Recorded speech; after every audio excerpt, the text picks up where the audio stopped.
Hello guys, it's me Liron again. This is the first part of a tutorial on Dobsonian astrophotography where I take images with my Dobsonian telescope. Previously I had made a video of the review of this telescope. It's a really good telescope, and now I'm going to show you all how I actually take pictures of the night sky with this. I have actually taken some wonderful pictures in my opinion, which I will put at the end of the video.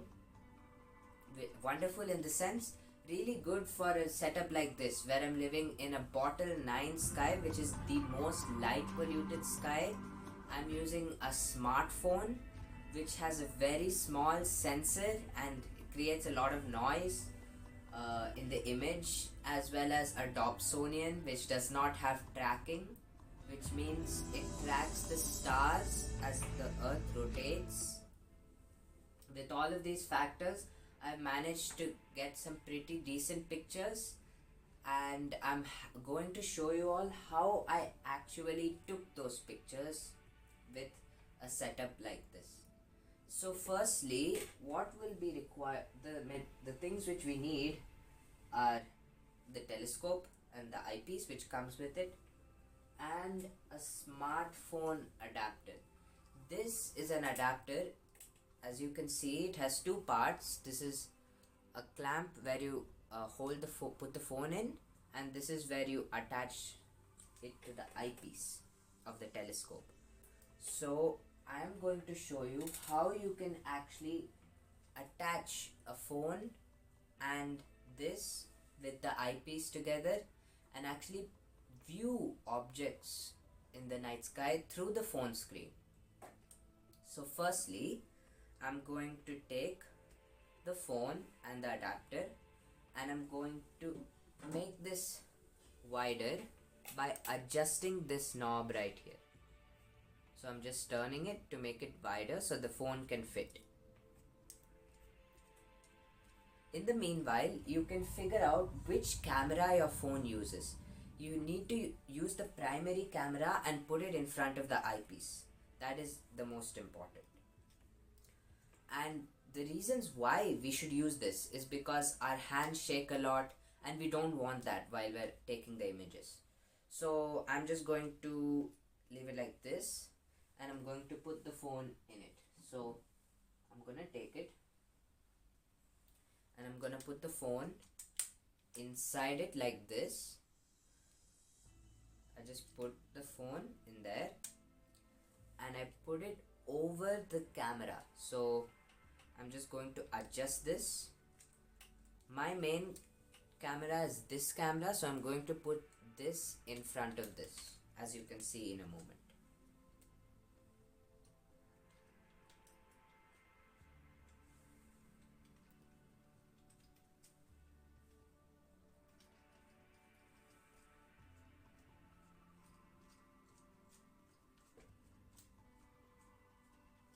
Yes, so I'm just turning this knob the other way around to clamp the phone onto the holder.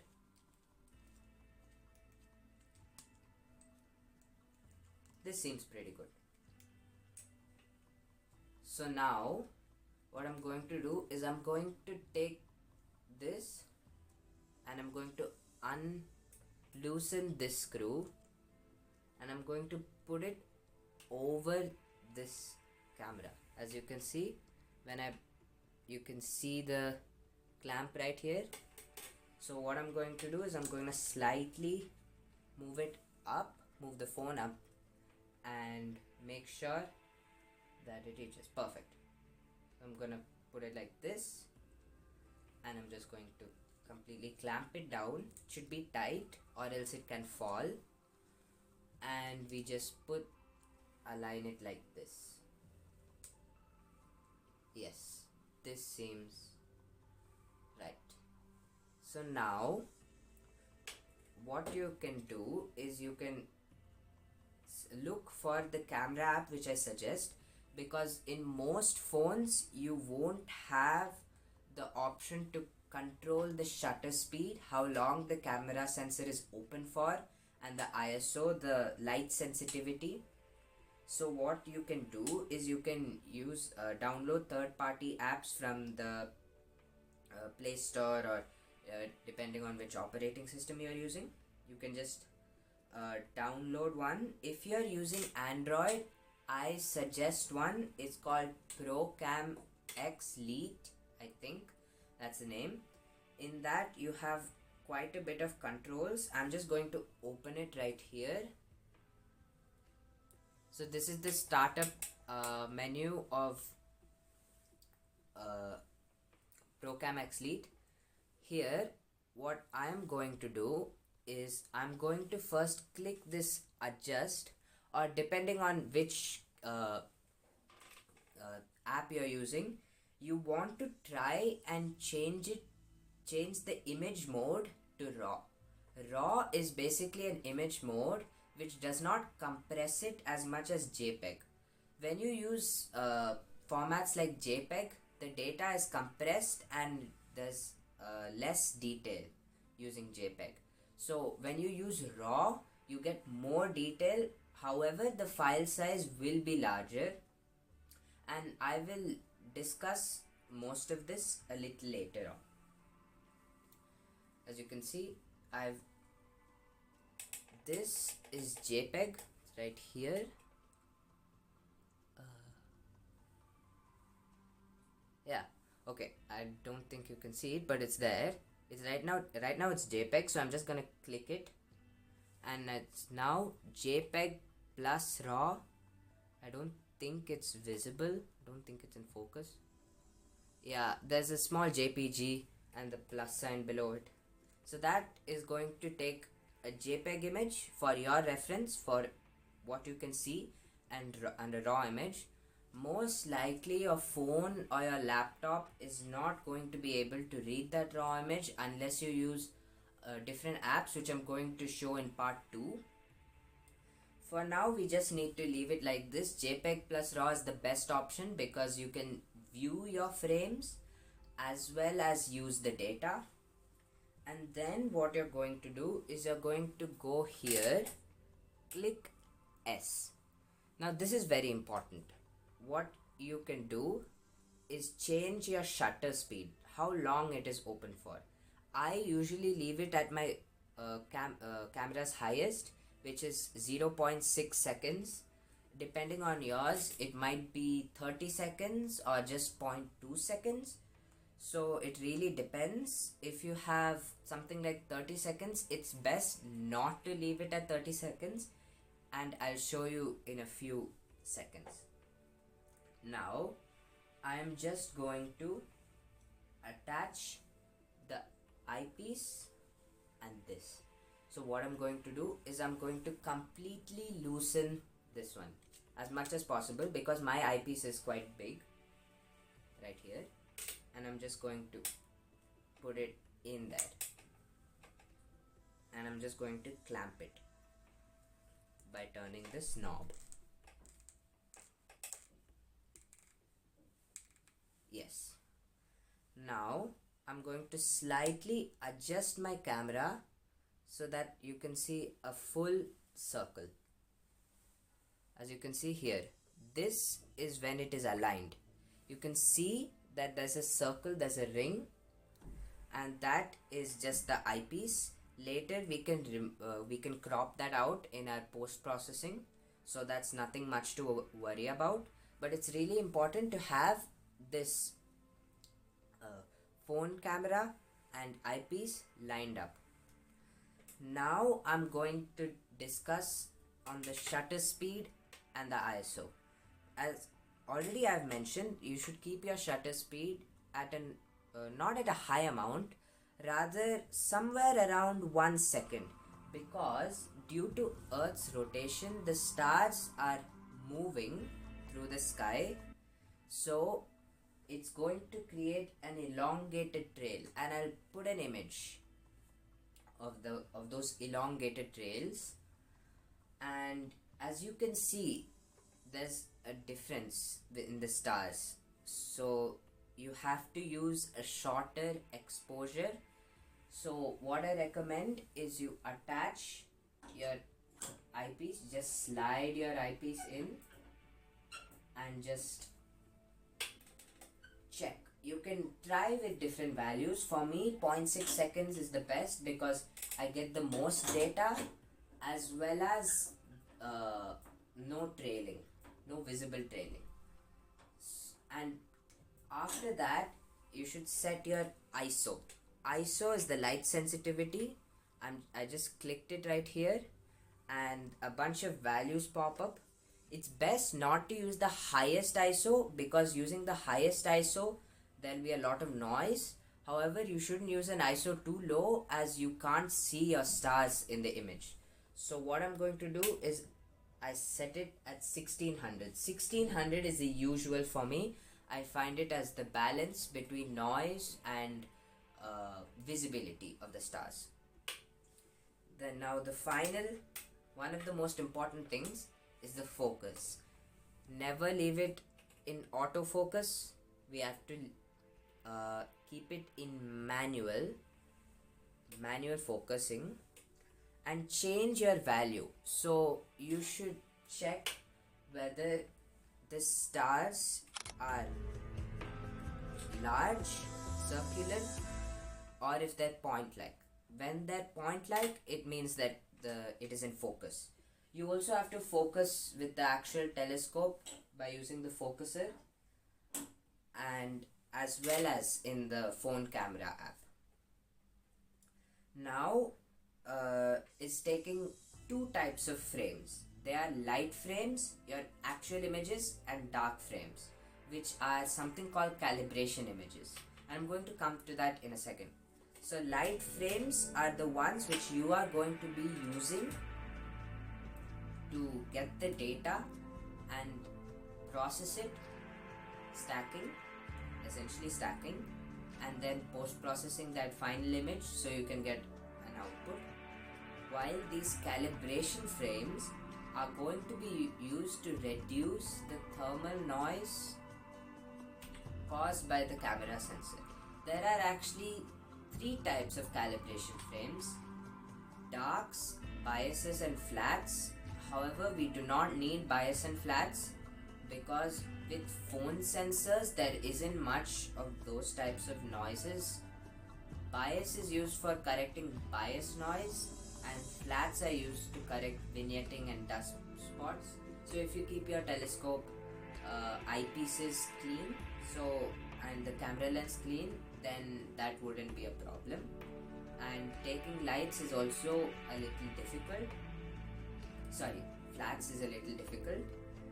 So what these darks are, they are just black images, no light images. They are just pure thermal noise, just noise, and those noisy images are going to be used to reduce the noise in the actual images. And it's very important to take these calibration frames right after you're finished taking your actual frames, which I'm going to come to, because you want the temperature to be the exact same, because with the temperature the noise varies with temperature. So if you're at a higher temperature, there will be more noise, lower temperature, less noise. It works like that. Now what you're going to do is you're going to put your eyepiece in there. Once you're done with placing your eyepiece inside your focuser, you're going to point at a star and figure out your focus. As I said, usually the smaller values work. In my case, it might be different in yours. So I usually use the small values. For me, it's around 0.17 in the manual focus of the camera. For you, it might be different. So first you focus at a bright star, and then you can actually start imaging. This is for deep sky objects, not planetary, like planets and the moon. This is only for deep sky objects like clusters, nebulae, galaxies, etc. So planetary imaging is different. It's very different from deep sky imaging. and I don't know if I'll be making a tutorial on that. I might be, but for now I'm just going to discuss on deep sky imaging. So I will be capturing Messier 7, which is an open cluster in the constellation of Scorpius the Scorpion. In that, I'll put an image right now and I'll show you how to find it. There you can see Antares, which is going to be the bright red star, and you're going to move down. You can use Antares for focusing your camera, and you move down from that, and you will eventually move down and move towards the direction of another star called Shaula, which is in the tail of the Scorpion, and slightly move from Shaula, and you will reach Messier 7. Messier 7 is a beautiful open cluster. It's very rich with 80 to 100 stars, I believe, and it's 5,600 light years away. No, not 5,600, my bad, around 2,000 light years away.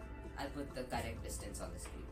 Anyways, I'm going to show you how through the screen what it looked like, and now before that I'm going to show you how to take your calibration frames.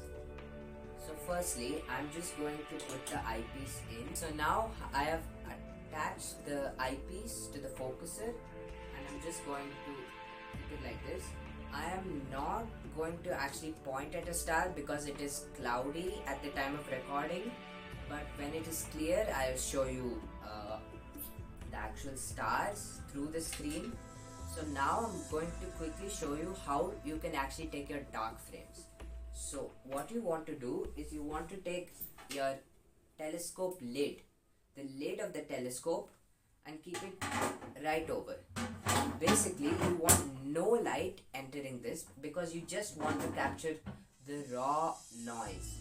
So what you can do is just click it, and in the meanwhile, here. So now I just click it and it takes one of the dark frames. Very important note, don't press this shutter icon too hard, otherwise the phone can shake and you can get elongated stars again, which is not good. So it's best to lightly tap it, and because of Earth's rotation, occasionally you will have to recenter your target. Suppose say your target is in the center, and after 10 frames it would have moved to the side.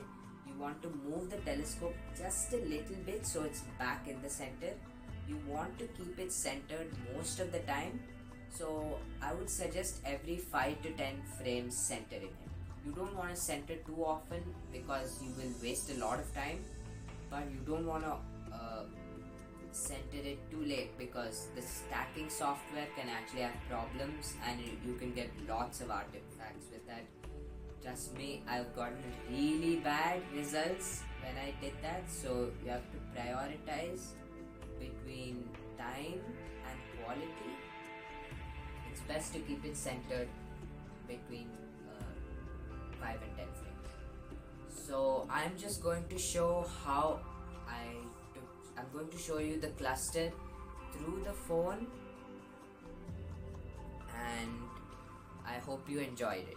Hey guys, so as I said, I'm going to be capturing Messier 7, which is in the constellation Scorpius. I don't know if you can see it, but it is right there, and I have the telescope pointed to it right now. So what I'm going to do is I'm going to showcase y'all how to actually take images with this. So firstly, I have my phone adapter connected to the eyepiece, and the camera is right in front of that eyepiece, and it's connected to the main telescope. Now I've focused it so none of the image is blurry, and you also have to focus it in the camera app. Then only you can actually see the stars and resolve them into fine dots. So right now it's pointed at Messier 7. You can see it's right there on the phone screen. It's right there. That is Messier 7. It's a cluster.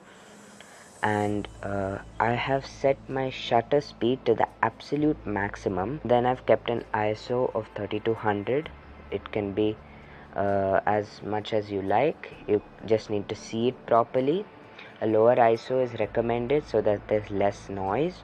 And as I said about the focus, for me I found it's best to use manual focusing, not autofocusing, as autofocusing can vary and this can really mess with your shots. So now let's get straight into it. What I would recommend is you gently tapping the shutter button, as if you press it too hard it can shake the phone and the results would be blurry. And it's best to leave the telescope outside for to maintain thermal equilibrium, so none of the results would be blurry. So now I'm going to proceed to take some shots.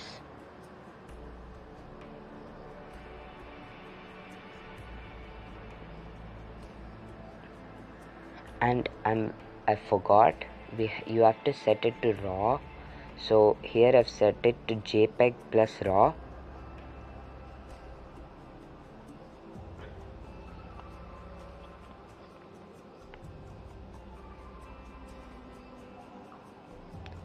And every few shots you should recenter it, because due to Earth's rotation, as I said, it will track across the phone screen, so you have to recenter it every few shots. So that is important as well.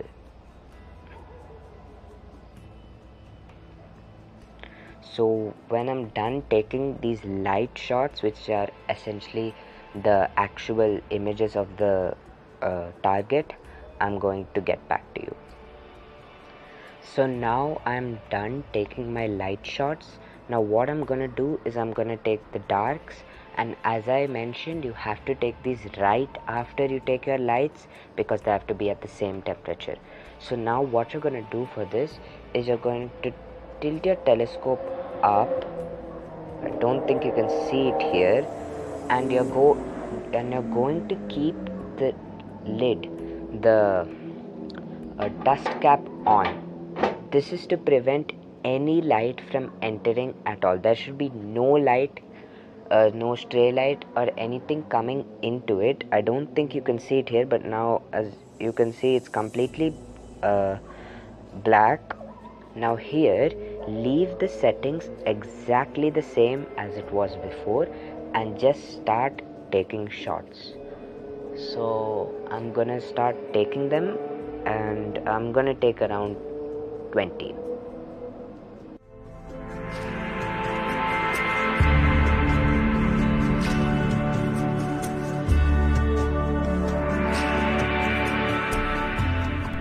Okay guys, so that's it for the video. Thank you for watching, and if you want you can check out my other video which is on the review. Bye.